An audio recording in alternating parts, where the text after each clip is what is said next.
Bismillahirrahmanirrahim. Assalamu alaykum, hörmətli görürmənlər. İstiqlal gündəlik xəbərlərimizi görüşünüzü qarşılayırıq. Mən Abdullah Yalqın. Proqramımızda vətənimiz Şərq Türkistan və dünya gün tərtibindəki ən mühim xəbərlərini huzurunuza sunumuz. Qənəmizdə qıtanlar ekranımızda olsun. Avgust Xitoyning yükselishiga qarshi yangi bexatarlik qurilmasini kuchaytirmoqda. Amerika, Angliya va Avstraliya o'rtasidagi yadro suvosti paraxodi ittifoqi Avgust Xitoyning yükselishiga qarshi Hind Tinch okeanida yangi bexatarlik qurilmasining asosini solmoqda.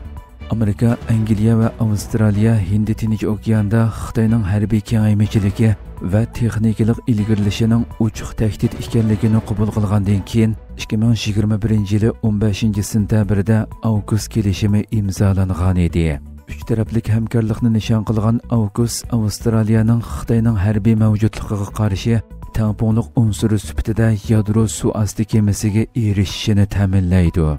Angliya va Amerikaning ta'minlaydigan yadro qo'zg'atishliq suvosti kemalarining Avstraliyaning hozirgi suvosti kemalariga qaraganda texmo tez va texmo yiroq masofaga ega bo'lishi sababidan Canberra hukumatining yiroqdagi nishonlarga hujum qilish imkoniyatiga erishadiganligi bildirilmoqda. Amerika, Avstraliya, Angliya hamkorligining Hind Tinch okean rayonida Ikkinchi dunyo urushidan buyon hosil qilingan eng muhim ittifoq ekanligi tilga ilinib kelinayotgan bo'lib, bu ittifoqqa rayonda harbiy mavjudligini kengaytirishni davomlashtirayotgan Xitoy izchil qarshi chiqib kelmoqda. Angliya markazlik xalqaro bexatarlik tadqiqotlari markazining bahosiga ko'ra, Avgust kelishimi Hind Tinch okeandagi bexatarlik ahvolida cho'ng o'zgartish paydo qilgan bo'lib, Yaponiya va Janubiy Koreya qatorliq davlatlarmi Avgustga qiziqmoqda. Shundaqli kelishim faqat yadro suvosti kemasi ishlab chiqishni emas, balki rayondagi davlatlarni Xitoyga qarshi bir-biriga bog'lashni maqsad qiladiganligi ta'kidlanmoqda. Xitoy Yaponiya bilan Amerikadan Tayfun boshqariladigan bomba sistemasini rayondan yo'tkib o'tishni talab qildi. Amerika harbiy bazasiga birlashma manevr uchun o'rinlashtirilgan Tayfun boshqariladigan bomba sistemasini rayondan yo'tkib o'tishga chaqirdi. Xitoy Tashqi ishlar ministrligining bayonotchisi Lin Jian axborot e'lon qilish yig'inida Amerika bilan Yaponiya boshqa davlatlarning bexatarlik andishlarini nazarga olib, rayonning tinchligi va muqimligi uchun konkret harakatlar bilan ijobiy rol o'ynashi kerak, aksicha emas deb bildirdi. Amerika Tomahawk boshqariladigan bombalarni qo'yib beralaydigan o'tir masofalik boshqariladigan bomba sistemasini Yaponiyaning g'arbiy qismiga o'rinlashtirgandan keyin Xitoy bayonot e'lon qilib, Washington bilan Tokioni rayon davlatlarining chaqiriqiga quloq solishga, xato qadamlarni tuzitishga va bu sistemani rayondan tezdan yo'tkashga chaqirdi. Bayonotchi Linjan Yaponiyaning militarizmlik tajovuzchilik tarixi sababidan uning harbiy va bexatarlik harakatlari Osiyodagi qo'shnilari hamda xalqaro jamiyatning diqqatini qo'zg'ab keldi deb chalvo qildi. 中方敦促美方日方尽快的撤走地锋中导系统。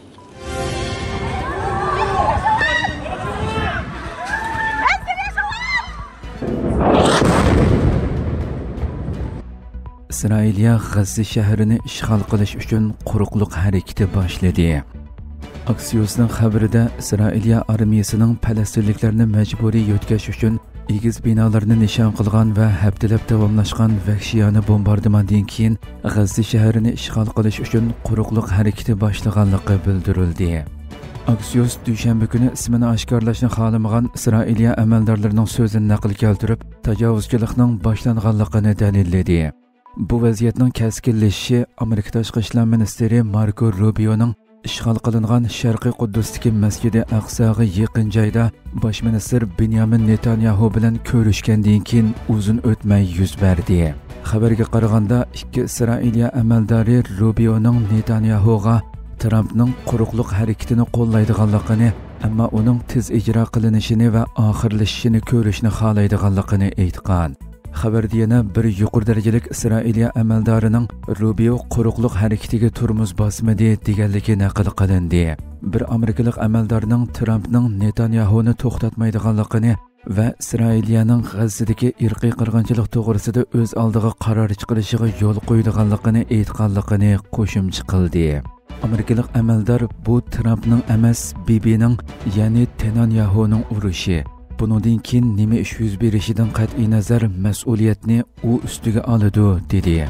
İsrailiya bosh shtab boshlig'i Ayol Zamirni o'z ichiga olgan yuqori darajalik bexatarlik mas'ullari Netanyahuni bu harakatga qarshi ogohlantirib, buning texmo ko'p Isroiliya askarining yo'qolishiga sabab bo'ladiganligini va Hamasga qarshi mag'lubiyatga uchratadiganligini aytdi.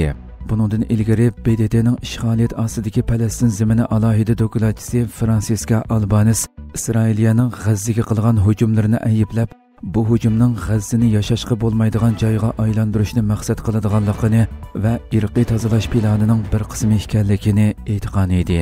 Janvada o'tkazilgan axborot e'lon qilish yig'inida so'z qilgan Albanese Isroiliyaning G'azzaning eng chong shahar markaziga qilgan tajovuzchiligining butunlay yo'qotishga barobar ekanligini aytdi. U G'azzaning oxirgi qoldiqlarini egallashga qaratilgan davomli hujum Falastinliklarni vayron qilib qolmay, yana qolgan Isroiliyalik asirlarni mo xatarga duchor qiladi, dedi.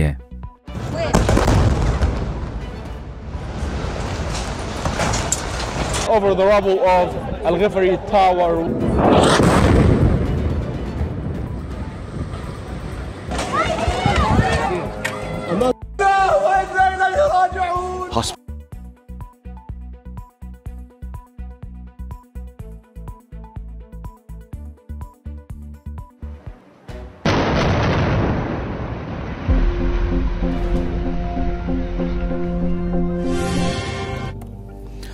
Hürmetli görürlerimiz, şuna qilib bugungi xabarlarimiz bu yerda oxirlashdi. Atigi programmamizni ko'rishgacha aman bo'linglar. Assalomu alaykum va rahmatulloh.